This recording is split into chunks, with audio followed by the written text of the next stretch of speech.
Hello everyone, students. Cyclone.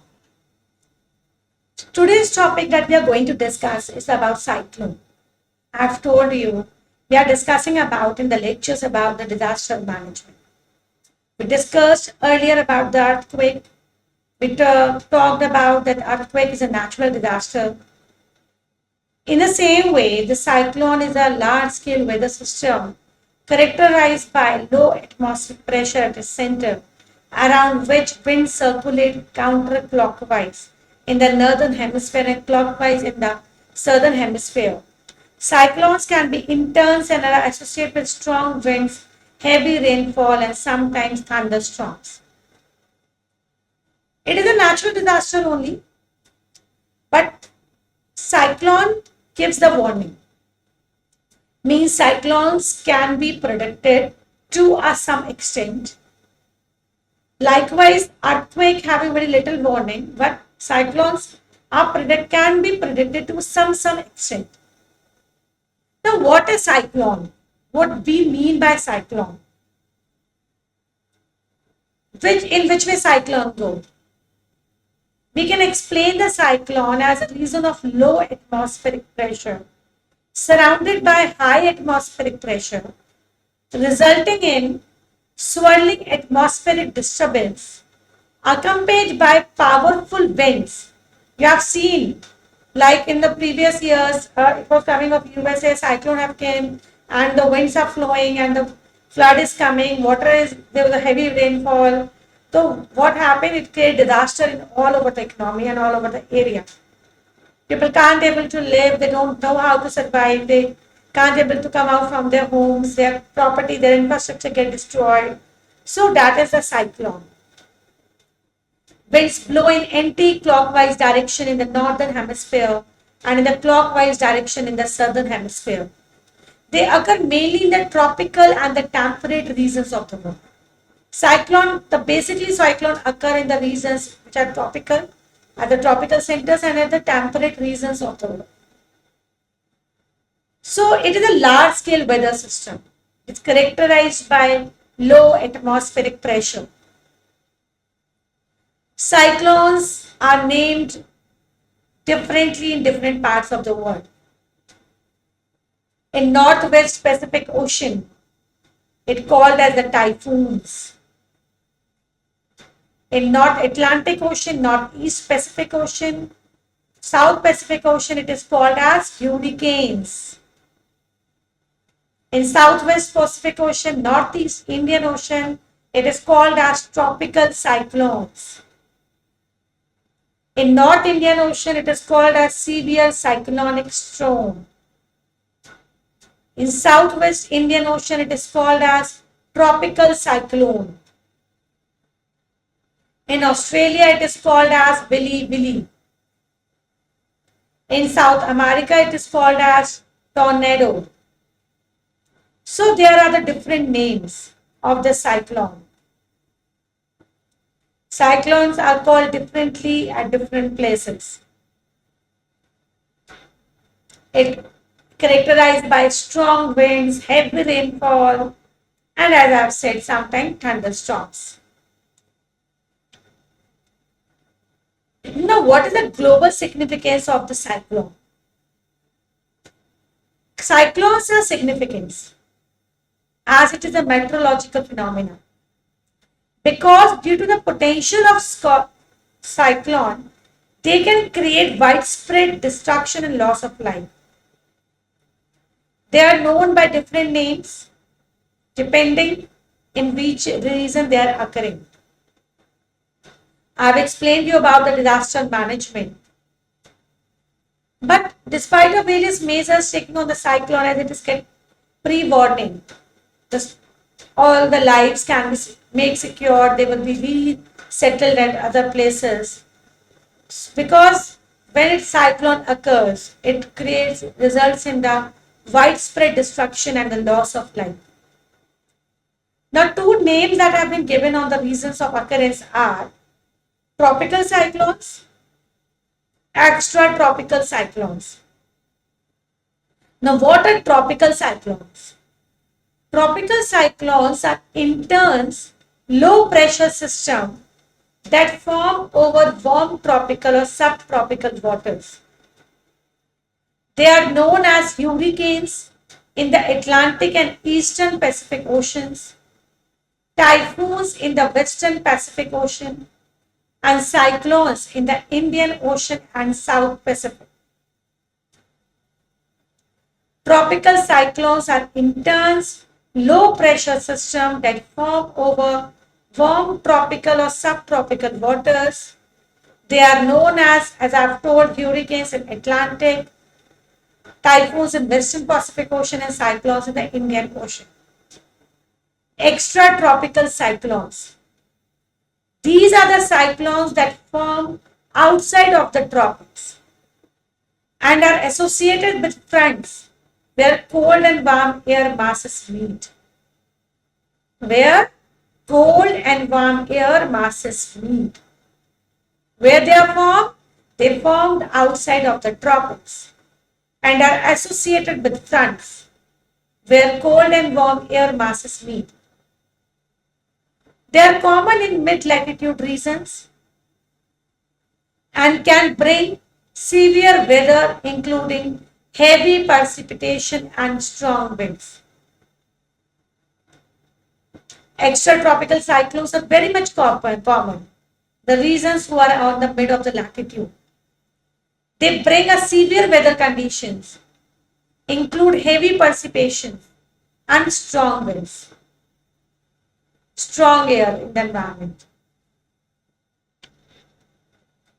Now, what are the conditions which makes cyclone formation? Two types of conditions are needed: warm ocean waters and atmospheric instability. Warm ocean waters means sea surface temperature of at least 26.5 degrees Celsius or 79.7 degree Fahrenheit provide the heat and moisture needed to fuel tropical cyclones. Cyclones form in regions where the atmosphere is unstable, allowing warm, moist air to rise rapidly. Students were understanding? Not at all the places cyclone came. There were the two conditions which make necessary for cyclone formation. The one condition, generally you have heard about the cyclone where there is sea, or mainly the coastal areas or the areas which are near to the sea, because sea surface temperature of at least 26.5 degrees Celsius provide the heat and moisture needed to fuel tropical cyclones. And cyclones form in regions where the atmosphere is unstable, allowing warm, moist air to rise rapidly. Now, what are the stages of cyclone development? How the cyclone developed? Now, various stages of cyclone development are formation. The very first stage of cyclone development is formation. Formation means a disturbance, often a cluster of thunderstorms, develops over warm ocean waters. Formation means a disturbance, often a cluster of thunderstorms, develops over what? Warm ocean waters. So firstly, cyclone formed in the form of the disturbance. Disturbance in what? In the water. In which water? Ocean water. Warm ocean water. Intensification. As heat and moisture are continuously supplied from the ocean, the storm system organizes and strengthens. When from the ocean, continuous heat and moisture are supplied, then it organizing the system of storm, and storm become very much strong, straighten out. Cyclone reaches its peak intensity with a well-defined eye surrounded by intense bands of thunderstorming, lots of strong air, wind goes at every part, thunderstorms are there when the cyclone is at its peak.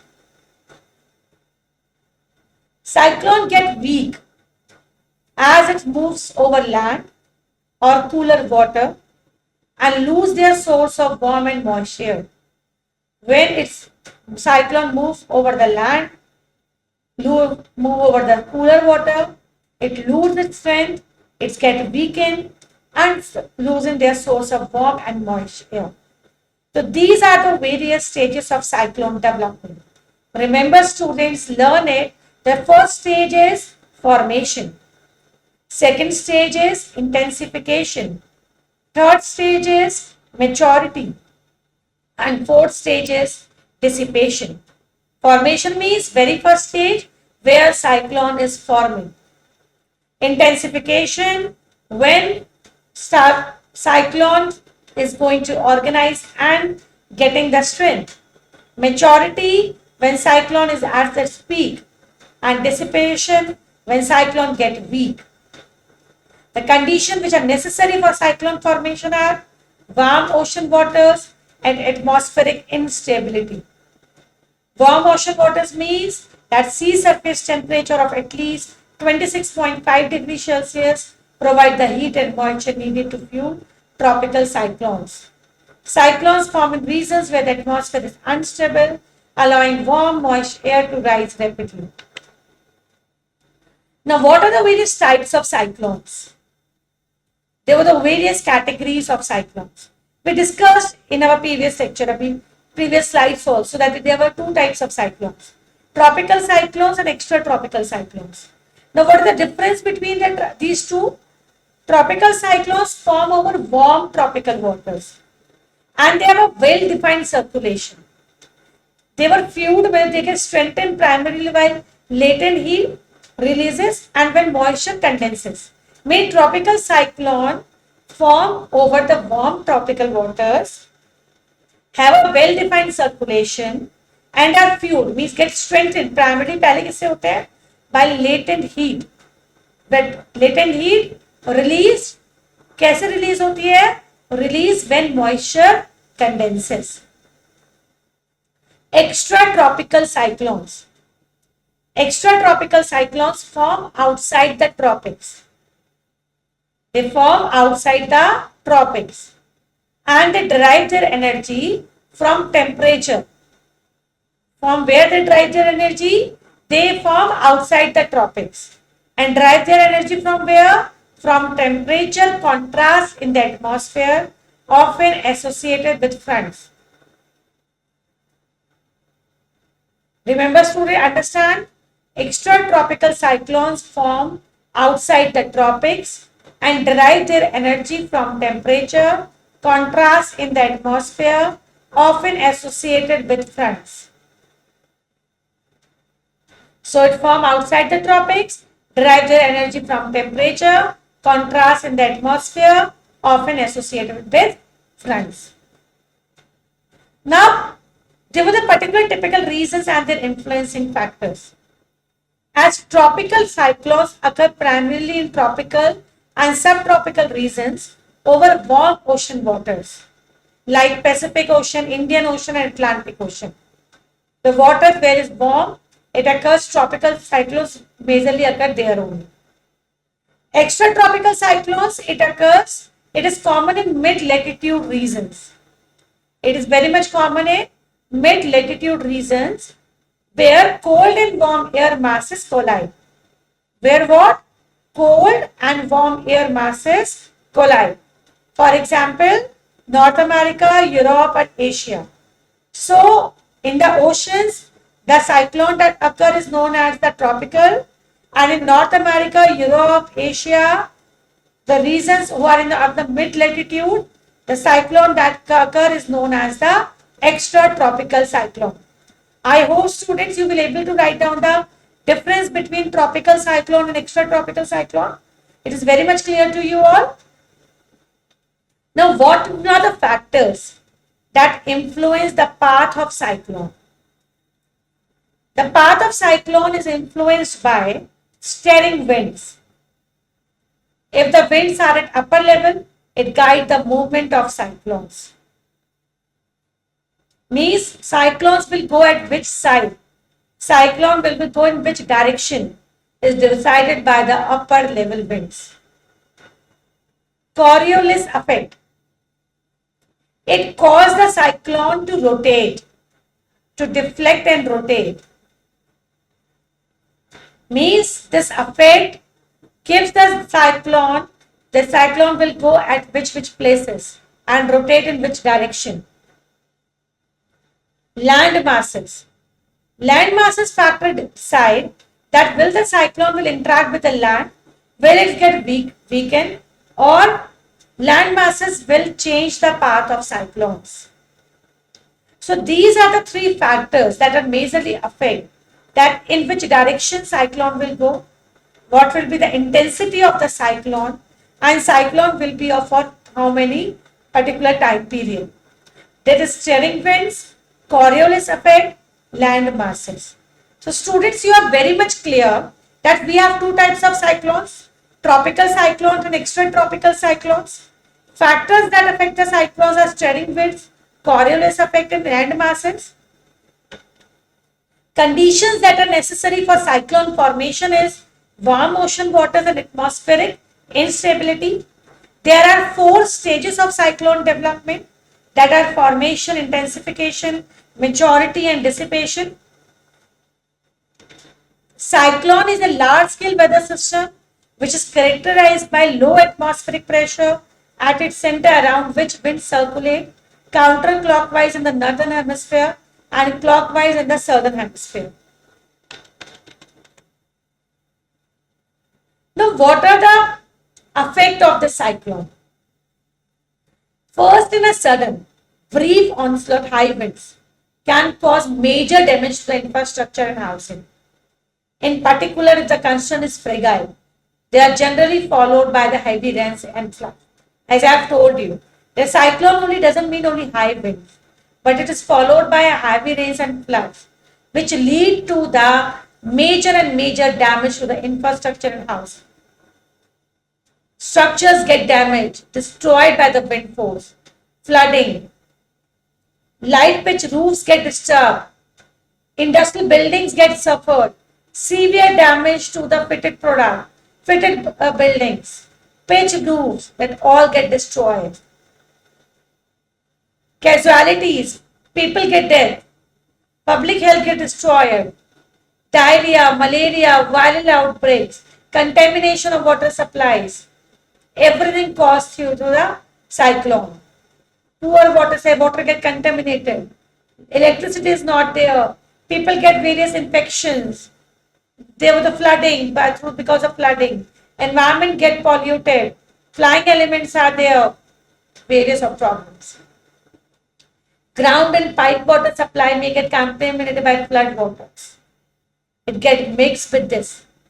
The flood water get mixed with the ground and pipe water and that water becomes contaminated. It's not available for drinking. And if the people drink, it can cause various types of disease. High winds and rains destroyed the agriculture. Plantation type causes the bananas are extremely vulnerable. Soil may get deposited on the agricultural land and increase the salinity. Loss of the time will lead to acute food shortage. Yes. Everything get disturbed, students. High winds, heavy rains, flood. Agriculture get disturbed. Everything get disturbed. Communication problem will be there. Telephones will not work. Transport will not work. Lack of proper communication. Electricity, power connection is not there. Net internet is not working. Broadcasting services will not be there. These problems also occur due to the cyclone. So cyclone results into various damages, various drawbacks. People get into various problems during the cyclone. And when the cyclone gets cooled also, then also various problems came after that. That's because the water gets contaminated. All the lines get disturbed. It takes several time to correct everything, to get normalize everything, to do again everything. This all done and involves high amount of cost also. So these are the certain effects that were caused due to the cyclone because that result in high wind, they result in flood. flood and everything, and it will be loss of economy.